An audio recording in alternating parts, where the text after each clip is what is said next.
정체전선이 남하하면서 수도권은 비가 소강 상태에 접어들었지만 이틀 동안 계속된 기록적인 복구는 늦어지고 추가 피해는 속출하고 있습니다. 특히 침수와 집안 붕괴 등 산사태에 대한 우려도 커지고 있는데요. 오늘 두 분 모시고 이야기 나누겠습니다. 백승주 한국열린사이버대 소방방재학과 특임교수, 이수곤 전 서울시립대 토목공학과 교수 나오셨습니다. 어서 오십시오. 어서 오십시오. 안녕하세요. 네, 안녕하십니까. 네, 벌써 많은 피해를 안긴 이번 집중호우. 또 이번에 내린 만큼 비가 더 내린다라고 하니까 걱정입니다. 특히나 이번 비가 도시의 침수 피해라는 점에서 피해 상황 그리고 피해 원인 거기에 대한 대처법도 조금 달라질 수 있을 것 같거든요. 교수님 보시기에는 이번 도심 침수 피해의 가장 큰 원인은 어디에 있었다고 보십니까? 네, 직접적인 원인은 당연히 그 가로를 걸쳐서 길게 단시간에 많이 내린 집중적인 폭우입니다. 예. 폭우 상황이고요. 직접적인 원인은 그렇지만 이게 반복적으로 같은 원인을 받으면 시민분들은 데자뷰, 기시감을 느끼십니다. 충분히 막을 수 있지 않았을까 하는 거기 때문에 그런 것까지 포함한다면 간접적인 원인은 또한 대비가 부족했다 이렇게 볼 수 있겠습니다. 비가 가장 직접적인 원인이고 네. 대비에 대한 게 간접적인 원인이라는 말씀해 주셨는데 네. 이번에 비가 많이 오고 좀 피해가 집중됐던 지역이 강남 지역이지 않습니까? 네, 그렇습니다. 그렇기 때문에 그 지역에 항상 유동인구도 많은데 피해가 네. 집중돼서 왜 네. 그런 걸까? 강남이 뭐가 특이사항이 있는 건가 궁금해하시는 분들도 많거든요. 네. 서울 전체 공통적인 부분은 짧은 기간에 이제 도시 개발이 밀집되다 보니까 어느 면에서 난개별적인 측면이 있고요. 또 이번에 그 동작에서 폭우가 집중적으로 내린 부분도 있습니다. 네. 근데 또 강남은 지형적으로 마리를 만들어진 말이지만 강남 워터파크 이런 식으로 폭우가 내릴 때마다 침수되는 사례가 계속 있었거든요. 지형이 좀 더 낮은 거죠, 다른 그렇죠. 지역에 비해. 주변의 역보다도 단기간에 2, 3km 주변 지역보다도 10m, 15m 이상씩 지역이 낮습니다. 그래서 항아리라고도 얘기하는데 이렇게 푹 움푹 꺼진 형태이기 때문에 주변의 유수가 몰릴 수도 있고 그 자체가 구배 때문에 예. 잘 안 빠질 수도 있는데 그에 따른 대책이 여러 가지 제시가 됐고 또 그중에 일부는 마련되기도 했는데 예. 그것도 완벽히 마련되기 전에 이런 폭우를 맞아서 침수가 피해를 입게 됐습니다. 예. 저희가 잠시 조금 전 들어온 소식 하나 전해드리겠습니다. 윤석열 대통령이 조금 전 오전 9시에 광화문 정부 서울청사에서 폭우 피해 점검 회의를 주재했다는 소식이 들어왔습니다. 용산 대통령실을 출근을 하려던 일정을 급하게 변경을 해서 곧바로 광화문 청사로 출근을 해서 회의를 주재한 겁니다. 네. 윤 대통령 수해 복구를 위해서 신속한 지원에 나설 것을 지시했고요. 더 관련한 자세한 내용은 잠시 후에 들어오는 대로 전해드리도록 하겠습니다. 네, 이렇게 대통령까지 직접 나서서 이번 피해 상황에 대한 복구를 관리 감독하고 있는 상황입니다. 특히 강남 지역에 대한 침수 피해 원인에 대해서 저희가 이야기를 하고 있었는데 이 지역이 그런 특성을 가지고 있다라는 건 여러 차례 있었던 침수로 인해서 알고 있었습니다. 그렇죠. 그래서 서울시 역시도 여기에 대한 대비 차원에서 종합 배수 개선 대책도 만들고 네. 배수 분리터널 공사도 최근에 마쳤는데도 이게 해결되지 않은 겁니다. 그 원인은 뭡니까? 이 배수로가 이게 짧은 기간에 개발되다 보니까 관로로 형성이 돼 있는데 네. 이게 이제 배수 터널화가 돼야 됩니다. 용량이 커지면 그럴 수밖에 없습니다. 도심지 빌딩은 마치 그 바위로 되어진 계곡과 똑같아서 받은 물을 도로 쪽 배수로 쪽으로 내보낼 수밖에 없거든요. 네. 그렇다 보면 용량이 커야 되는 부분인데 예. 최근에 그 반포천 유역분리 터널이 이제 완공이 됐지만 네. 제가 그 자료를 한번 보니까 예. 애초에 계획은 이제 그 터널보다도 더 큰 계획도 필요하겠지만 그 상당히 큰 사업인데 그 줄기라고 할 수 있는 분리 터널이 완공이 돼도 주변의 배수 구역들을 조정을 해서 이쪽으로 배수를 모으는 그 후발 공사가 필요합니다. 네. 근데 좀 이상하게도 계획이 사실은 이 주변 배수 구역 조정 공사를 마치고 유역 분리 터널을 완공한다고 계획은 돼 있었는데 네. 이치적으로 생각해도 당연히 줄기가 마련이 안 됐는데 가지를 먼저 만들 수는 없죠. 그렇겠죠. 예, 그래서 지금도 이제 나오는 얘기가 유역 분리 터널은 완공이 됐는데 배수 구역 조정이 안 돼서 제 역할을 못했다 이렇게 얘기를 하고요. 장기적으로 보면 이렇게 그 터널화되는 배수, 영화에서 보면 선진국의 그 오래된 선진국의 대도시들은 지하에서 터널로 배수가 다 돼 있잖아요. 네. 용량이 엄청 크거든요. 그렇게 예. 되면. 그래서 우리는 관로로 돼 있다 보니까 부족한 부분을 그렇게 개선해야 된다. 그게 좀 늦었다. 이렇게 됩니다. 근데 이게 용량 자체도 95mm 정도만 감당할 수 있는 시간당, 그 네. 정도라고 해서 지금은 시간당 100mm가 넘는 비가 내렸잖아요. 네, 그렇습니다. 그런 것들이 사실 뭐 이상 기후 현상이다, 뭐 네. 일종의 이번만 특이 케이스라고 이야기도 할 수 있겠지만 네. 기후가 계속 변하는 와중이다 보니까 그럼 그 네. 기준치를 더 높여야 되는 게 아니냐 이런 지적도 있거든요. 여기에 대해서는 어떤 의견이십니까? 네, 뭐 그렇습니다. 지금 115년 만에 폭우라고 하면 예. 1908년에 처음 계측을 시작하고 그 이후에 최대의 기치라고 하거든요. 예. 그런데 그렇습니다. 115년 기준으로 시설을 갖추다 보면 아무래도 115년에 한 번 쓴다는 개념이 되는 거잖아요. 그렇다 보니까 문제는 있는데 이거를 우리 피해를 입은 시민분들의 입장에서 보게 되면 제 네. 입장에서도 그렇습니다. 예를 들어 지금 115년은 못하더라도 80년은 갖췄다. 그러면 시간당 30mm가 초과가 됐으면 네. 그 30mm가 어떤 피해를 일으킬지 미리 예상을 했었어야죠. 아. 그거에 따라 조치를 하고 대책을 세우고 대피도 하고 차수벽도 하고 했어야 되는데 예. 넘으면 넘을 수 있으니까 그거는 한계다라고 하면 이거는 예산 탓만할 수 있는 문제는 아닌 것 같습니다. 아. 네. 실제로 이제 양천구에서 2020년에 신월 빗물 처리 배수 시설을 완공을 했었는데 네. 거기서 지금 32만 톤의 물을 저장할 수 있다. 근데 네. 강남은 1.5만 톤이다. 그러니까 수치로 봤을 때는 상당한 그렇습니다. 차이가 나 보이거든요. 그렇습니다. 지역적으로 뭔가 그런 시설적인 부분에 있어서는 충분히 새로 만들면 더 많은 네. 시설을 그러니까 그 배류를 할 수 있는 겁니까? 그렇습니다. 그러니까 이게 지하 터널을 배수 터널화 한다는 부분이 예를 들어 그렇습니다. 배수로를 그냥 파이프로만 생각하면 이 볼펜으로 배수를 하는 거고요. 터널화가 되면은 우유곽 형태가 되는 겁니다. 그렇게 되면 흐르는 유량도 많아지지만 단기간에 쏟아지는 폭우를 저유할 수 있는 수십만 톤을 저장할 수 있는 저수조 역할도 하는 겁니다. 그렇게 되니까 완충 역할도 하고 용량도 커지고 그런 역할이 되기 때문에 이게 그 시작을 하고 계획을 세우기는 막대한 예산 때문에 어렵지만 지금 반포천 뉴욕분리 터널도 직접 사업비가 500억 정도 되는 예산이거든요. 네. 그렇지만 그것도 강남 지역 일부분을 위한 게 되고요. 예. 그래서 예산도 좀 합리적으로 그러니까 서두르지 말고 합리적으로 좀 세우는 게 필요한 것 같습니다. 장기적으로는 이런 배수관로 정비도 필요합니다. 근데 지금 당장에 만들어져 있는 배수관에 대한 관리, 네. 그러니까 최근에 그 실시간 뭐 강남역 슈퍼맨이라고 할까요? 이러면서 네. 그 배수관에 막혀 있었던 것들을 쓰레기 더미를 손으로 치우니까 네. 순식간에 물이 또 빠져나갔단 말이에요. 그러니까 네, 그게 그렇습니다. 그 지역에 대해서 지금 배수관의 관리가 지금 되어 있는 거, 지금 만들어져 있는 배수관 관리라도 잘 된다면 지금처럼 침수 피해는 일어나지 않지 않을까. 네. 현 상황에서 그러면 당장에 할 수 있는 조치들은 어떤 게 있겠습니까? 그 부분은 용량을 다소 높일 수는 있지만 근본적인 해결책은 아닌데요. 그 시민분의 행동은 참 존경할 만합니다. 이게 아무리 행정적으로 지자체에서 노력을 해도 예. 시민 개인이 하다못해 작은 쓰레기나 담배꽁초라도 버리면 그 저항이 생기는 거거든요. 그래서 그런 것들의 인식이 개선이 되고 그리고 용량도 키우고 주기적인 개선도 예를 들어 시민분들이 하수구를 치우셔야 될 의무가 있다고 할 수는 없는 거거든요. 물론 좋은 행동이시지만 그래서 지금 쓰레기를 거기에 버리는 건 안 되는 행동이긴 하죠. 네, 그렇습니다. 예. 적게 버리고 그러다 보면 주기적으로 치우시고 하면은 용량이 커지게 되니까 그런 예. 부분도 필요한 부분입니다. 예. 알겠습니다. 교수님이 지금 이제 토목공학 전공을 하시면서 지금 이 비를 보시고 분명 산사태에 대한 우려를 좀 하셨을 것 같은데 어떠셨습니까? 근데 제가 우리나라의 산사태 이렇게 일반적으로 보면요. 산사태도 일반적으로 자연산사태라고 알고 있는데 그렇지 않아요. 70~80%가 사람이 건드린 데서 나거든요. 그렇다는 얘기는 사람만 우리가 조심만 한다면 막을 수 인명피해를 막을 수 있다는 얘기예요. 예. 근데 우리나라 지금 산사태 재난관리 시스템이 있긴 있는데 너무 형식적이다. 그래서 예방 차원에서는 작동이 하기가 어렵거든요. 이게 구조적으로 그렇습니다. 누구 하나가 잘못이 아니라 지금 시스템이 예방 차원에서 그래서 저는 사실은 어디서 날까 봐 두려운 입장들이에요. 그렇죠. 네, 그래서 얼마 전에 그 예를 보여주는 게 서울에서도 얼마 전에 동작구에서 났잖아요. 그러니까 예. 동작구가 옹벽구를 가봤는데요.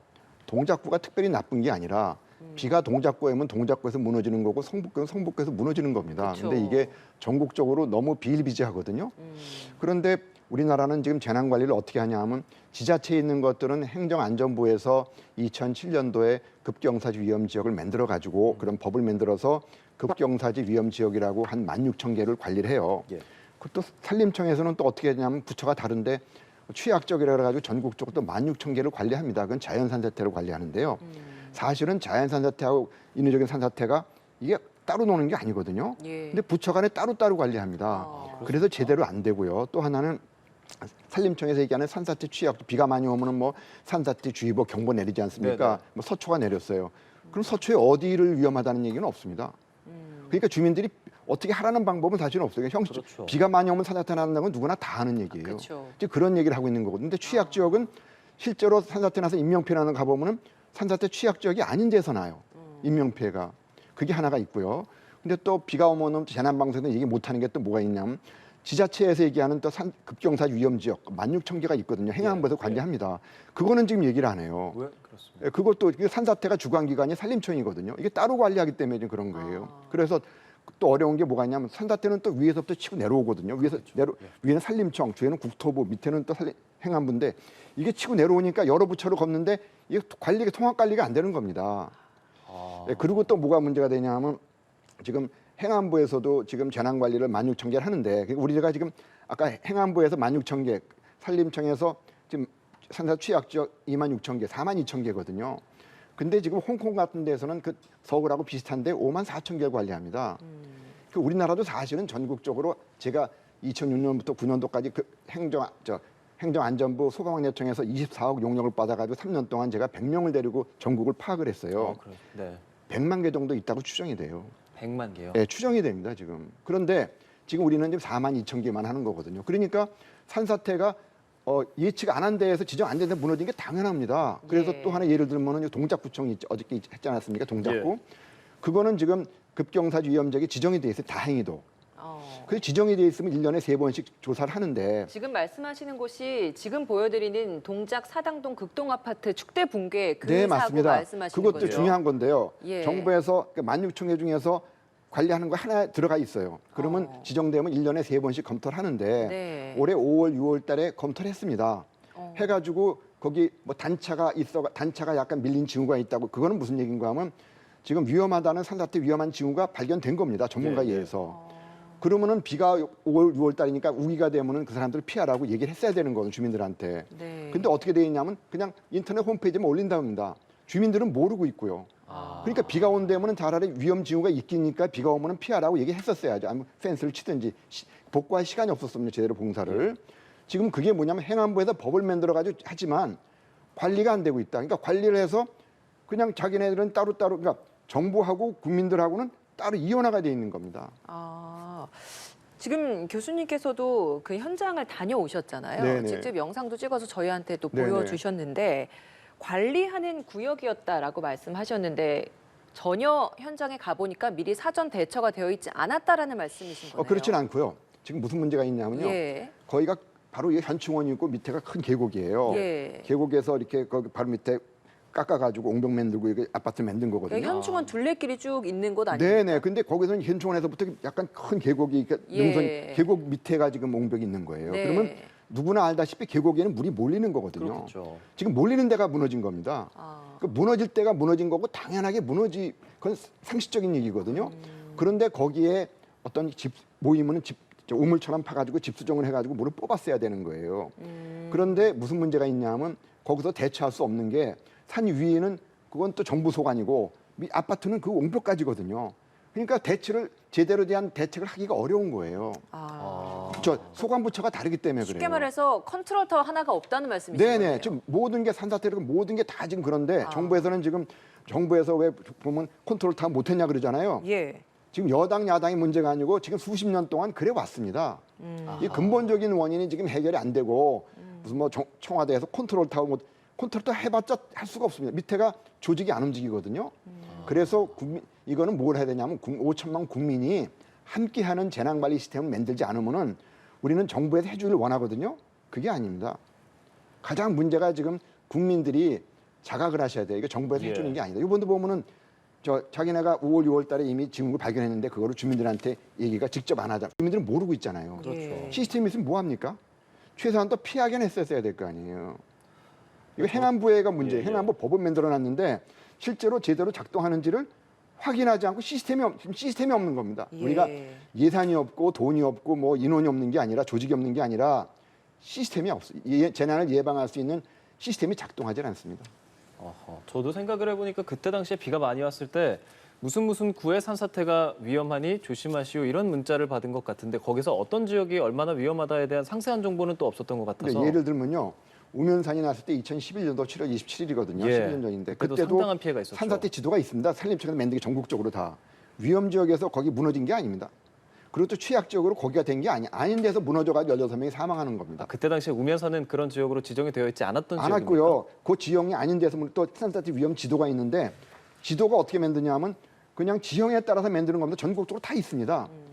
그러니까 만든 게 문제가 아니라 실제로 신뢰도가 없으면 얘기를 해줘야 되거든요. 지금 예. 많은 경우가 정부에서 관리하지 않은 데서 지금 무너지고 관리하더라도 지금 그걸 모르고 있다 지금. 그러니까 그거 시스템이 없는 이 문제가 가장 큰데 예. 그러니까 반복될 수밖에 없죠. 예. 지금 이번에는 동작구는 인명피해 안 된 게 천만다행입니다. 예, 그 총체적인 문제에 대해서 지적을 하셨습니다. 산사태 재난관리 시스템은 존재하지만 이런 것들을 한 번에 다 관리를 하고 실제적인 피해 예방을 할 수 있는 그런 관리는 전혀 되지 않는다. 그러니까 시스템만 있지 관리가 되지 않는다. 공무원들은 열심히 하는데 각자는 열심히 하는데 실제로 예방 차원에서 작동을 하지 않는다는 얘기입니다. 그 부분 지적을 해주셨는데 실제로 오늘 이번 사당동 그 피해와 관련해서는 다행히 인명피해는 없었습니다. 주민들이 대피를 하긴 했는데 네.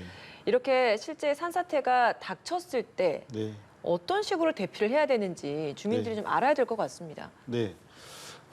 지금 이 교수님 말씀하신 대로 아무래도 갑자기 복지 말씀을 드리면 영국에서 복지선진국 영국에서 노인 부부가 그 복지 지원금을 받지 못해서 얼어 죽은 사례가 있습니다. 근데 그건 왜 그러냐면 나중에 알고 보니까 신청하는 서류가 너무 복잡해서 신청을 못했던 사례가 있거든요. 그래서 예. 우리가 이제 찾아가는 복지 이렇게 하듯이 이런 재난을 알리고 이렇게 관리하는 부분에서 좀 찾아가는 부분이 필요하고요.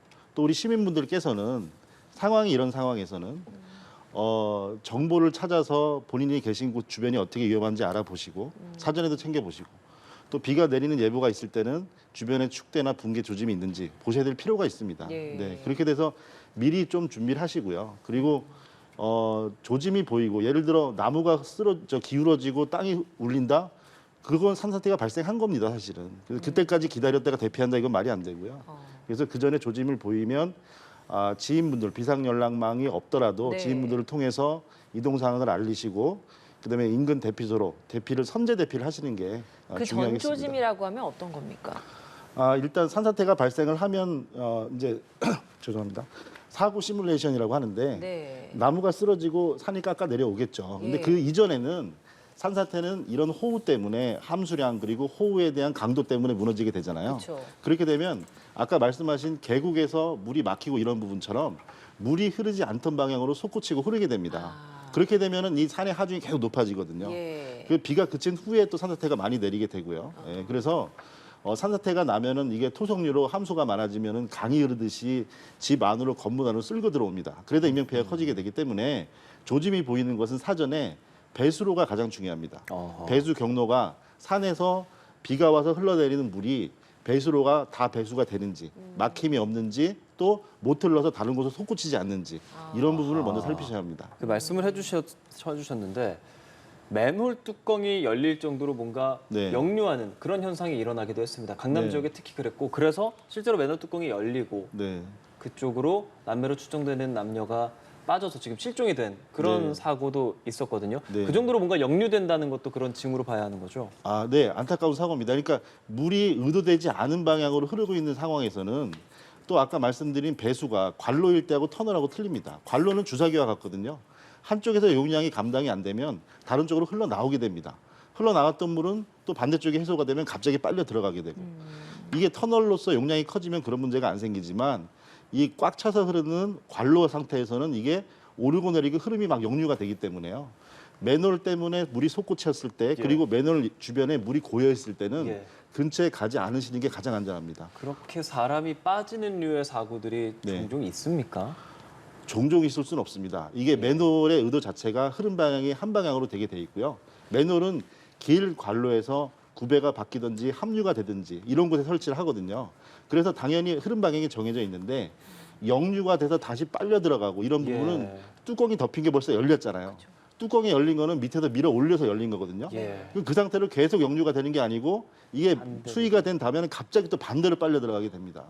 그래서 그 흙탕물을 겉에서 봤을 때는 평지니까 평상시에 도시에서 생활하던 특히 어린이들 같은 경우는 더 그렇겠죠. 이게 그냥 땅이라고 생각할 수 있거든요. 그래서 그런 사고 위험이 종종 있지는 않으니까 비가 올 때 도심지 맨홀 인근에 하여튼 물이 고인 데는 눈이 왔을 때 눈이 쌓인 데도 마찬가지입니다. 그래서 물이 고인 주변은 가지 않으시는 게 안전하겠습니다. 그러니까요. 이번에 서초구에서도 2명이 빨려 들어간 사고 지금 얘기를 나누고 있는데 네.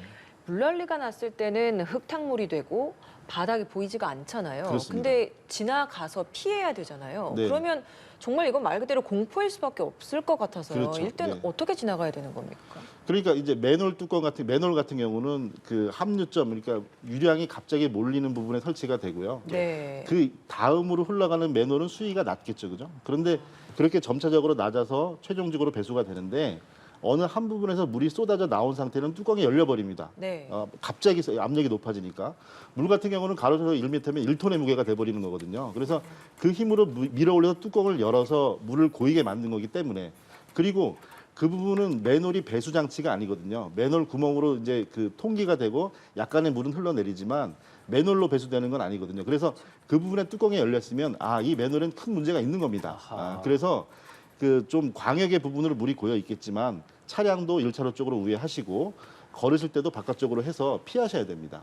네. 보통 맨홀은 차로 쪽에 있죠. 네. 차로 쪽에 있으니까 네. 웬만하면 차로다라고 차로 인지되는 1차로 곳은 쪽으로 가고요. 가지 네. 않고 네. 인도 쪽으로 좀 찾아서 갓길로 하는 네, 것은 조금 더 그렇습니다. 안전하게 갈 수 있는 방법이겠네요. 네, 그렇습니다. 알겠습니다. 예, 저희 사고 이야기를 좀 했으니까요. 네. 신림동에서는 반지하 주택에 살던 일가족이 숨지는 일이 있었습니다. 네. 그거는 주변에 싱크홀 때문이라는 보도도 있는데 이게 어떤 연관성입니까? 네, 땅꺼짐, 싱크홀은 역시나 그 밑에 물이 흘러서 어떤 문제 때문에 갑자기 예상하지 않은 곳에서 이제 생긴 건데요. 일단은 반지하 건물이라고 하면 그 사고 상황을 또 상상을 해보면 참으로 안타깝습니다. 반지하는 이제 아시다시피 이제 반 정도가 지면보다 낮다 보니까 네. 창 쪽을 두게 돼 있고 창에 방범창을 둡니다. 방범의 이유로. 그렇게 되면 화재가 나더라도 이쪽으로 피난을 못하고 이런 사례들이 있거든요. 지금 화면에 보시면은 이쪽은 뜯어놨고 저쪽에 방범창이 있죠. 그렇죠. 그럴 수밖에 없습니다. 그런데 마지막에 그 사고를 당하셨을 때 마지막 문자 연락이 이제 계단 쪽으로 물이 치고 들어오니까 바깥은 물이고 안은 물이 안 들어왔으니까 문이 안 열리는 거예요. 문이 바깥쪽으로 열어야 되는데 피난으로 못하고 또 이쪽은 방범창으로 돼 있으니까 이쪽으로 나오지도 못하고 예. 네 그런 상황에서 인력으로 피할 수가 없는 상황입니다. 저 상황은 그 상황에서 벌써 그래서 일단은 반지하라는 구조적인 문제가 있기 때문에 네. 차수벽이나 이런 거를 해가지고 할 필요가 있겠고요. 또 방범창도 화재 때문에도 제가 지속적으로 말씀드리는 부분은 방범창은 안에서는 탈거할 수 있는 것으로 좀 하셔야 됩니다. 그러니까 안 밖에서도 못 듣게 만들어 버리면 네. 토끼도 굴을 2개를 파잖아요. 그러니까 예. 어떤 한 재난에서 반대쪽으로 갈 수 있어야 되니까. 근데 저 상황은 방범창 쪽으로도 물이 들어왔을 겁니다. 그런데 절대 계단 쪽으로는 문을 열었어도 이게 그 올라가실 수가 없는 상황이거든요. 그래서 방범창의 문제도 좀 있었습니다. 그러면 반지하 주택이나 지하 시설에 계신 분들은 이렇게 폭우 상황이 있었을 때는 네. 물이 조금이라도 차기 시작한다라고 하면 급속도로 대피하셔야 차오를 수 됩니다. 있기 때문에 빠르게 대피를 해야 대피하셔야 되겠네요. 됩니다. 네. 알겠습니다. 자, 다시 산사태 관련된 이야기 좀 해보겠습니다. 교수님, 이번에 강원 영서 지역도 최고 270mm가 넘는 폭우가 내리면서 횡성에서도 산사태가 생겨서 70대 노인 한 분이 실종되는 상황도 있었습니다. 산사태 위험에 대해서 미리 감지할 수 있는 징후 앞서서 이제 백 교수께서도 일부 언급을 해주셨습니다만 교수님이 판단하는 사전 징후는 어떤 것들이 있습니까? 일반적으로 교과서적으로 이렇게 나무가 흔들리고 물이 새어나오고 얘기하는데요. 예. 그거는 교과서적인 얘기고요. 예. 실질적으로는 어렵습니다. 금세 무너져 버리기 때문에 너무 예. 빠릅니다. 그래서 산사태가 규모는 작은데 인명피해가 많은 게 그래서 그렇거든요. 그러니까 이거 보고 피한다는 거는 그거는 현실적이진 않습니다. 그러니까 교과서적인 얘기고요. 예. 그리고 아까 제가 모두를 말씀드리고 싶은 거는 그 동작구에 그 옹벽 무너진 거 있지 않습니까? 네. 그것도 30년 전에 만들었는데 그동안 문제가 있어가지고 그 지자 아파트에서 공사를 했어요. 조금씩 한 게 보입니다. 그 계곡부에 물을 조금 배수공을 만들었거든요. 근데 부족한 거예요. 그 이런 것들이 무슨 문제가 있냐면 대규모 아파트들이 있는 것들은 서울시 같은 데에서는 이걸 개인한테 맡기지 말고 이게 기술력이 부족하고 예산도 그렇고요. 그런 것들을 정부 차원에서 이런 큰 인명피해가 많이 나는 것들은 정부 차원에서 개입하는 게 옳다고 봅니다. 예. 그러니까 아까도 5, 6월 달에 이거를 뭐 징후를 봤는데 그걸 조치를 못 취한 거는 그거는 그리고 또 뭐가 있냐면 제대로 된 전문가들이 없었기 때문에 그런 거고 또 무슨 문제 있냐면 지금 도면이 그냥 육안만 보는 것이 아니라 그걸 만들어진 도면들이 있거든요. 그 도면들부터 모든 게 축적이 돼가지고 데이터베이스에 가지고 그걸 검토를 해야지 되는 것이지 그 옹벽의 그 균열만 나타나가지고 판단하기가 어렵거든요. 예. 그러한 형식적이다 지금. 그리고 또 서울시에서는 지금 아마 몇백 개, 몇천 개 있을 텐데 홍콩처럼 5만 4천 개 정도 홍콩이거든요. 서울시에서 제가 보기에 수만 개 있다고 봅니다. 근데 그 실태 파악이 지금 안 되고 있어요. 그리고 가더라도 형식적으로 그냥 몇 개만 보고 그냥 육안으로 보는 게 그래서 이런 일이 발생하는 거거든요. 예. 그러니까 장기적으로 이거를 설계 도면부터 하나하나 전부 다 번호를 매겨가지고 할 수 있는 관리 그런 시스템을 갖춘 게 중요하지. 예, 시스템 이야기는 말씀을 많이 해주셔서 그러면 이걸 이제 주민들이 보고 대피를 할 수 있는 그런 것들이 지금 또 필요할 것 같아서 옹벽 관련된 부분은 균열 또 사전징후로 네. 말씀하셨습니다만 지금 이 70대 노인 실종된 것도 순식간에 일어날 수 있다라고 말씀하셨잖아요. 그럼 교과서적인 그런 사전징후 말고 실제로 우리가 실제적으로 보고 대피할 수 있는 사전징후는 어떤 게 있는 겁니까? 사실은 어렵고요. 그러니까 방법은 뭐가 있냐면요. 산 위에 내 집이 산에 붙어 있는데 예. 그 위에 뭐 토목 공사를 했고 뭐 이렇게 뭐 펜션이나 뭐 텃밭 같은 게 있다. 예. 그리고 뭐 태양광도 있고 무조건 피하셔야 됩니다. 지금 왜냐하면 그런 것들이 많이 부실하게 되는 경우가 우리나라 많거든요. 대부분 그 실태를 모르잖아요. 잘 됐는지 못 됐는지를 예. 공사 잘하면 됩니다. 우리가 하지 말자는 게 아니라 공사를 제대로 지지하고 토목이 지형에 맞게끔 하면 되는데 제대로 안 하는 경우가 많기 때문에 피하시고 또 방법은 또 뭐가 있냐면 산 밑에 2m의 높이의 철근 콘크리트 보호벽을 만들어 가지고 산사태가 나더라도 치고 옆으로 빠지라고 그러면 걔는 삽니다. 그 사람은. 왜 그런가 하면 왜 2m라고 그러냐면 우리나라 산사태라는 게 산에는 안반이 있는데 안반 위에 1m 흙이 1m로 이불처럼 덮여 있습니다. 과거에 한번 그런 사례가 있지 않았습니까? 그 산사태가 밀려 내려오면서 그 콘크리트 벽이 그걸 한번 막아주면서 피해를 좀 더 줄여줬던 사례가 그게 바로 있어요. 어딘가 하면 우면산이거든요. 그쵸. 우면산에서 밑에 크게 엄청나게 내려왔는데 밑에 우면산은 약간 그 레미안 아파트가 밑인데 승강장이 이렇게 있어요. 그 남부순환도로 승강장이 한 2m 정도 철근 그거밖에 안 돼요. 조그매요. 근데 걔를 치고 내려와가지고 빗겨 내려가지고 인명피해가 적었어요. 그게 많아요. 그러니까 우리나라는 사실은 산사태를 막겠다 그러는 것보다는 산사태를 인명피해를 줄이겠다. 그런 방향으로 가야 되는데 산림청에서는 산사태 직접 막겠다는 쪽으로 가거든요. 그거보다는 제가 보기에는 방법은 사실은 있습니다. 그리고 뭐 그거 옹벽하는데 한 몇백만 원밖에 안 들거든요. 그러면 제가 보기에는 인명피해를 막을 수 있다고 봅니다. 예, 이미 한번 그 산 주변에 사람의 손을 타서 어떤 인공적인 건축물이 세워졌거나 네. 이런 시설이 설치가 되어 있다라고 한다면 지금 같은 이런 비가 많이 내리는 상황에서는 일단은 무조건 피하는 것이 가장 중요하다. 그게 실태를 모르니까요, 위에. 예, 알겠습니다. 이번 폭우가 있고 나서 정전이 된 지역도 상당히 많았거든요. 네. 폭우가 오면 정전이 된다는 것 뭔가 연관성이 있다고는 느껴지는데 정확한 이유를 좀 모르겠어서요. 네, 일단은 전기 상태에서 물에 젖게 되면은 당연히 전기가 의도하지 않은 방향으로 흐르니까 정전이 되는데 그 장소적으로 보면 그렇습니다. 지역적으로는 이제 집안이 무너지고 전선이 끊어지고 주상변압기가 쓰러지는 상황에서는 권역 정전이 될 거고요. 빌딩 같은 경우는 빌딩 구성 자체가 빌딩 구조가 지하 부분에 전기실, 발전기실, 전기장치들을 둡니다. 기계실도 그렇고요. 이용의 활용도 때문에 그런데 침수가 시작되면 당연히 지하부터 침수가 시작이 되니까 네. 전기실이 침수가 시작되면 당연히 그 건물 전체는 정전이 될 수밖에 없는 그런 상황이 됩니다. 예. 또 가정집에서도 마찬가지로 전선관, 전선 등에서 평소에는 그렇지 않다가 또 젖게 되면 어딘지 모르게 차단기가 계속 떨어지는 그런 현상이 일어나기 때문에 완전히 해결이 되고 비가 그쳤다는 시점이 아니고 원인을 해결된 다음에 다시 복귀하시고 입주하셔야겠습니다. 그게 감전 사고 같은 위험이 있어서 그런 겁니까? 그렇습니다. 감전과 또 이후에 화재 사고로도 이어집니다. 그 의도하지 않은 방향으로 흐르다 보면 사람이 감전도 되게 되고 그리고 이게 그 두 개가 에너지가 저항이 적어지면 이게 전류는 급격하게 증가하기 때문에 이게 화재를 발생시키거든요. 그래서 예. 의도하지 않은 방향이기 때문에 침수된 가정 같은 경우는 폐기가 원칙이고요. 침수차를 못 쓰는 거나 마찬가지입니다. 그래서 폐기하고 감전, 누전 차단기도 조치를 완료한 다음에 하시고요. 차단기를 대피하실 때는 반드시 내리고 대피하시고 돌아오셨는데 올렸는데 다시 떨어진다. 그러면 건물 내부에 점검이 필요하겠습니다. 예, 오늘도 내일도 폭우 예보가 되어 있습니다. 오늘 저희 대담 잘 참고하셔서 시청자분들 사전에 대비도 철저하게 해주시기 바랍니다. 오늘 두 분 말씀 여기까지 듣겠습니다. 고맙습니다. 감사합니다. 네, 감사합니다.